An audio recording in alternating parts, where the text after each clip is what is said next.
குக்கர்லேயே ரொம்ப ஈஸியாக ஆட்டுக்குடல் குழம்பு எப்படி செய்கிறதுன்னு பார்க்கலாமா? இதுக்கு ஃபஸ்ட்டு 1/2 கிலோ குடல் எடுத்து நல்லா கழுவி சுத்தம் பண்ணி வச்சுருக்கேன்.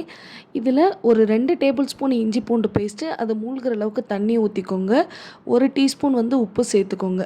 இப்போ குக்கரை மூடி ஒரு 10 விசில் நல்லா ஹை ஃப்ளேமில் விட்டு எடுத்தீங்க அப்படின்னா உங்களுக்கு குடல் நல்லா முக்கால்வாசி வெந்து வந்துடும்.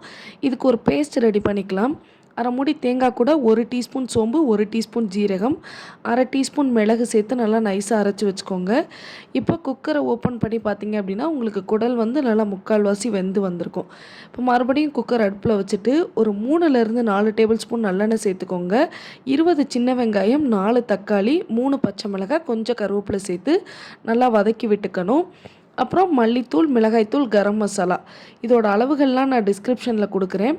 இப்போ மசாலாவோட பச்சை வாசனை போகிற வரைக்கும் நல்லா வதக்கிட்டு அரைச்சி வச்சுருக்க தேங்காய் விழுதையும் சேர்த்து நல்லா வதக்கிக்கோங்க. எல்லாமே நல்லா வதங்கினதுக்கப்புறமா வேக வச்சுருக்கிற குடலை சேர்த்துட்டு எவ்வளோ தண்ணி வேணுமோ அந்த அளவுக்கு தண்ணி ஊற்றிக்கோங்க.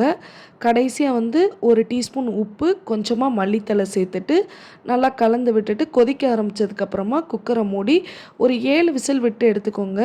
அப்போ தான் உங்களுக்கு குடல் நல்லா வெந்து வந்துடும். இப்போ ப்ரெஷர் போனதுக்கப்புறமா குக்கரை ஓப்பன் பண்ணி சர்வ் பண்ணுங்கள். டேஸ்டியான குடல் குழம்பு ரெடி. தேங்க்யூ.